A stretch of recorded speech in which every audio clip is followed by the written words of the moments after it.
নমস্কার। মনে রাখবেন, শরীরের এই জায়গায় যদি কোনো দাগ থাকে তাহলে সেটা অত্যন্ত শুভ। অনেক মানুষ আছে যাদের শরীরে বিভিন্ন জায়গায় দাগ থাকে, সে জন্মের পর থেকে স্পট থাকে। ধরুন কারোর গালে স্পট থাকলো জন্মের পর থেকে, কারোর কপালে, কারোর বুকে, কারোর কানে। তো এই সমস্ত দাগগুলো কিন্তু জ্যোতিষের ভাষায় একটা তাৎপর্যপূর্ণ জায়গা বহন করে। এবার কোনখানে দাগ থাকলে কি হয় সেটা আবার অনেকে জানে না। তো বেসিক্যালি আজকের এই ভিডিওতে এমন কিছু দাগের কথা বলবো, জন্মের পরে যদি এই দাগগুলো আপনার শরীরে থাকে তাহলে অত্যন্ত শুভ। এবং তার মধ্যে একটা স্পেশাল জায়গা রয়েছে, এখানে যদি দাগ থেকে থাকে এবং ম্যাক্সিমাম মানুষের এখানে থাকে, তো এটা কিন্তু খুব শুভ বলে মনে করা হয়। তো কোথায়, চলুন ভিডিওটাকে আজকে শুরু করা যাক। তবে জন্ম ছক আর হস্তরেখা সঠিকভাবে ঘরে বসে অনলাইনে বিচার করার জন্য আমাদের সাথে হোয়াটসঅ্যাপে যোগাযোগ করতে পারেন, মেসেজ করতে পারেন স্ক্রিনে দেওয়া নাম্বারে। আজই SMS করুন, বুকিং আপনাদের চলছে। তো দেখা যাক কোন কোন স্থানে দাগ থাকলে কি কি হয়। নাম্বার 1, বুকে যদি কারোর জন্মের দাগ থাকে, তো সমুদ্র শাস্ত্র অনুসারে, সামুদ্রিক শাস্ত্র বলে একটা শাস্ত্র রয়েছে, সেখানে এই রকম কিন্তু অনেক জিনিসের কথা উল্লেখ পাওয়া যায়।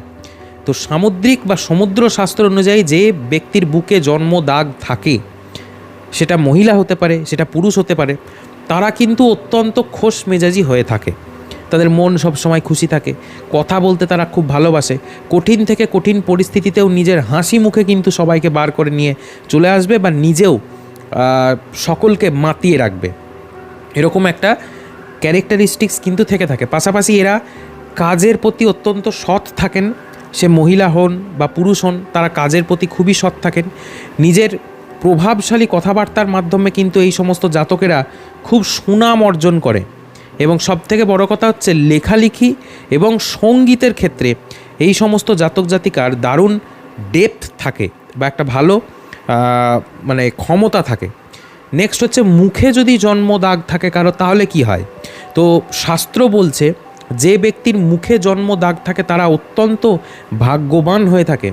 তো এমন ব্যক্তি প্রতি ক্ষেত্রে নিজের বিভিন্ন রকমের আইডেন্টিটি সমাজের সামনে তৈরি করতে পারে। এছাড়াও সৃজনশীল হন এরা। সূক্ষ্ম সূক্ষ্ম হাতের কাজ বা যে কোনো রকমের কাজ এরা কিন্তু খুব ভালোই করতে পারেন। এর পাশাপাশি এদের আর্থিক পরিস্থিতি খুবই মজবুত হয়। ঘুরতে এরা খুব ভালোবাসেন। সমুদ্র শাস্ত্র অনুযায়ী এমন ব্যক্তি যে কাজের দায়িত্ব নেয়, সেই কাজই কিন্তু এরা করে ফেলেন, মুখে যাদের দাগ থাকে। নেক্সট হচ্ছে খুব ইম্পর্ট্যান্ট এবং স্পেশাল, সেটা কি, কাঁধে যদি জন্ম দাগ থাকে। এর থেকেও আর একটা ইম্পর্ট্যান্ট জায়গা আছে, সেটা এরপরে বলবো। তো কাঁধে যদি জন্ম দাগ থাকে তাহলে সামুদ্রিক শাস্ত্র এটা বলছে যে তারা কিন্তু একটু রাগী প্রকৃতির হয়ে থাকে। এবার এই রাগ সব সময়তেই যে ফুটবে তার কোনো কথা নেই। বিশেষ করে বন্ধুবান্ধব এবং পরিবারের ব্যক্তির মধ্যে এরা রাগ বেশি করে। নিজের সমস্যায় কারোর সঙ্গে সমস্যা শেয়ার করে না, কাউকে বলবে না এরা যে কী ঘটনা ঘটছে, কী জন্য তার মানসিক চাপ চলছে, এগুলো কিচ্ছু কাউকে বলবে না। তো এই যে ক্যারেক্টারিস্টিক্স, এটা কিন্তু থাকে তাদের যাদের কাঁধে এই জন্মের দাগ থাকে। তো এরা না পরিবর্তন করতে চায় না নিজেকে, ফ্লেক্সিবল নয়, যে কারণে বিভিন্ন সমস্যায় এরা জর্জরিত হয়ে যায়। আবার এই সমস্ত ব্যক্তিরা বেশি কথা বলতে আবার পছন্দ করে না, একদম বেশি কথা বলতে পছন্দ করে না। রাগ তো থাকেই, তার সাথে এইটাও দেখবেন তাদের মধ্যে থাকে। নেক্সট হচ্ছে, পায়ে যদি জন্ম দাগ থাকে। এবার এটা তিলও হতে পারে, জন্ম দাগও হতে পারে। কিছু ব্যক্তির পায়ে দেখা গেছে জন্ম দাগ থাকে। তো শাস্ত্র অনুসারে এমন ব্যক্তি শপিং করতে ভালোবাসে, ঘুরতে ভালোবাসে, খাওয়া দাওয়া এদের প্রচণ্ড একটা ভালো লাগার জায়গা। নিজের লক্ষ্য পূরণের জন্য এরা সবসময় তৎপর থাকে।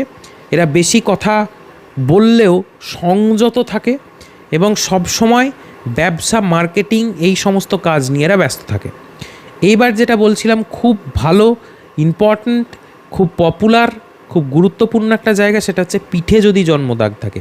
তো সমুদ্র শাস্ত্র অনুসারে পিঠে যদি জন্ম দাগ থাকে, যে সমস্ত জাতক জাতিকার পিঠে জন্ম দাগ থাকে, এরা কিন্তু খুব প্রভাবশালী হয়। খেলাধুলাতে এরা খুব ভালো হয়, পটু হয়, খোলামেলা স্বভাবের হয় এনারা। যারা খোলাখুলি কথা বলে তাদেরকে এই সমস্ত ব্যক্তি খুব পছন্দ করে। স্বল্প পরিশ্রমেই এরা উন্নতি করতে পারে, অল্প পরিশ্রমেই উন্নতি করে ফেলতে পারে এই সমস্ত জাতক জাতিকারা।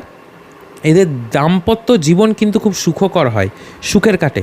এবং এদের যারা বন্ধু হয় তারা এদের জীবনে ভালো অবদানও রাখে। তো উল্লেখ আর একটা জিনিস করতেই হচ্ছে, সেটা হচ্ছে পিঠে যদি জন্মদাগ থাকে তাহলে কিন্তু সব থেকে সৌভাগ্যবান মানুষগুলোর মধ্যে এরা একটা হয়ে থাকে। বোঝা গেল? তো আপনার এর বাইরে কোনো অংশে যদি দাগ থেকে থাকে শরীরের, তাহলে অবশ্যই কমেন্টে জানাবেন, বা এগুলোর সাথে যদি মিলে যায় কমেন্টে জানাবেন। ভিডিওটাকে শেয়ার করে দেবেন। রাধে রাধে।